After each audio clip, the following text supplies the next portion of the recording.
afternoon, everybody. First of all, a couple of public service announcements. Maggie is brilliant, isn't she? Yeah.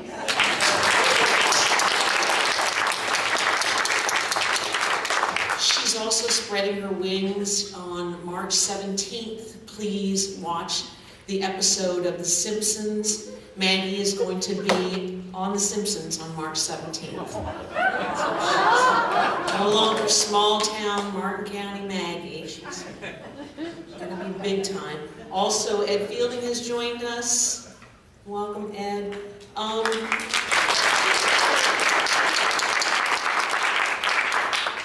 want to talk very briefly about changes about my becoming the chair and also with my new board. The first thing that I want to say is I really don't know if I'm chair material.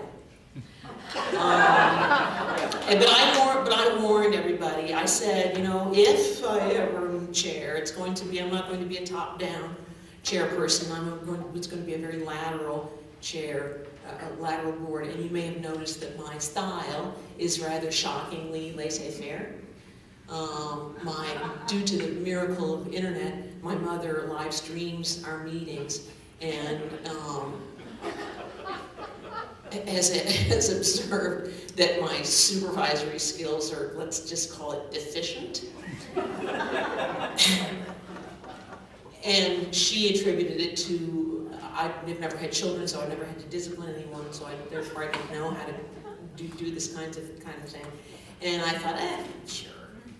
But then the straw that broke the camel's back that made me realize that maybe there really was something to it was when the bailiff nearly carried my beloved Jackie out of the room over his shoulder because I didn't intercede. So the good news is that my skills are probably won't get worse, and they may improve, and there are always volunteers, people who want to help you do a better job.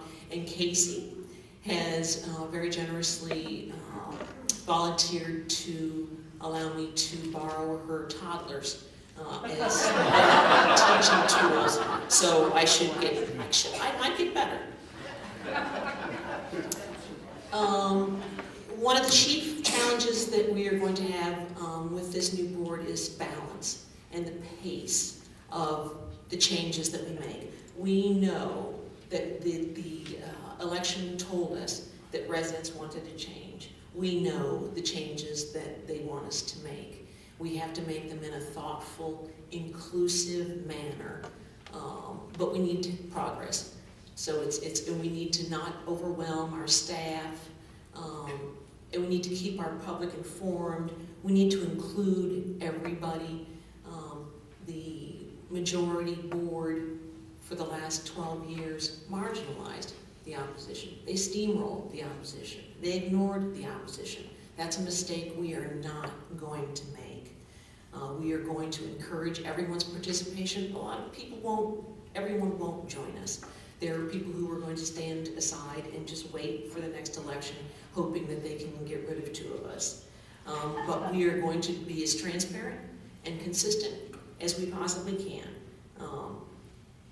We are going to have, you have seen, we have open meetings, and you can tell that those decisions are made at the meetings. They've been kind of messy, they've been very long. You can tell that there's been no sunshine violation business going on.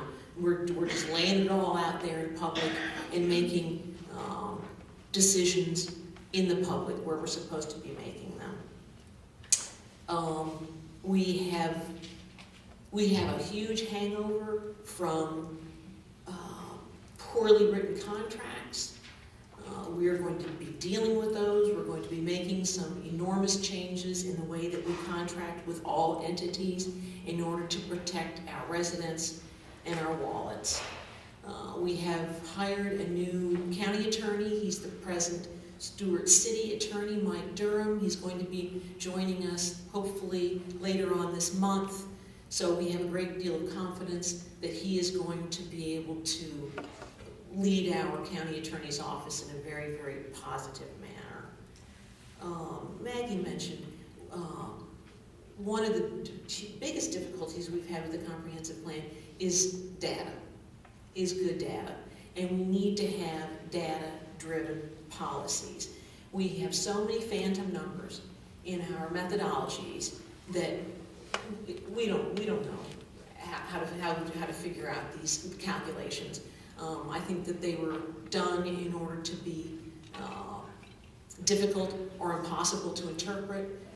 So we are, Maggie and I started contacting agencies like Beaver and Tallahassee and our property appraiser's office.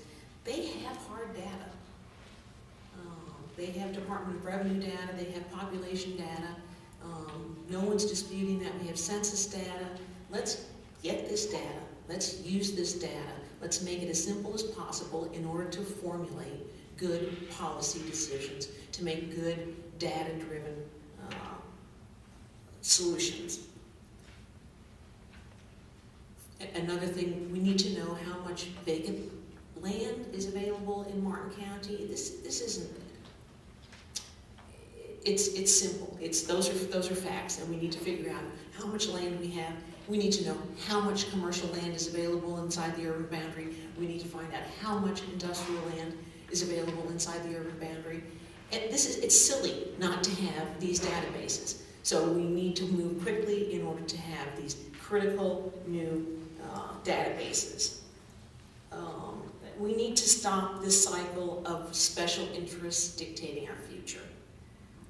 There a lot of land speculation occurred in the boom cycle because investors were encouraged by the majority board decisions, and they thought that they probably could get approval to change our comprehensive plan to put a brand spanking new city out in the wilderness. So there are a lot of investors who have invested thinking that they were going to be able to encourage a vote. As Maggie said, that is absolutely the wrong thing to be constantly reacting to the threat of somebody wanting to build a new city someplace in western Martin County. We need to expand in a logical, orderly, timely way. We need to expand where it's most provident, where the treats taxpayers the best. We need to control our future to best protect our residents and our resources. And that's all I have to say. Do we have time for a couple of questions? I think we do.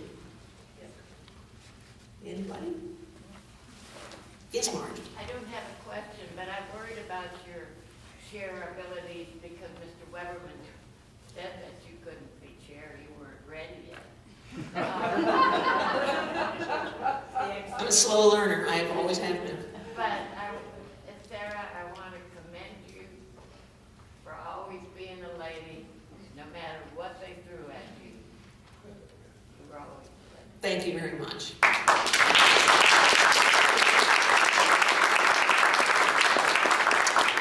Any further questions? Yes. Jobs are a big issue right now. Sure. And would you ever support investing county taxpayer money in giving money to a company that establish an enterprise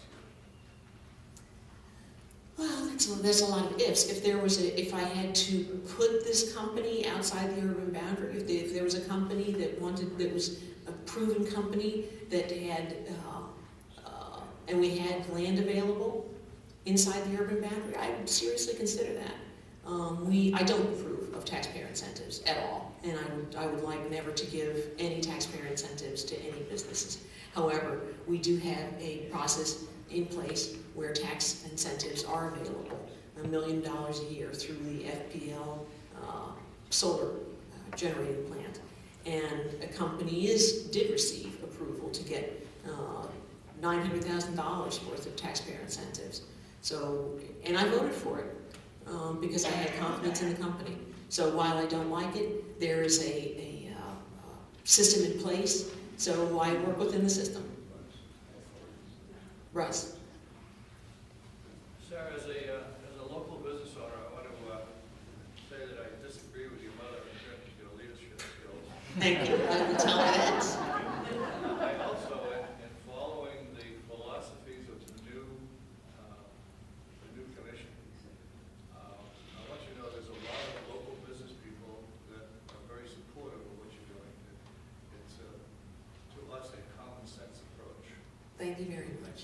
Thank you. John?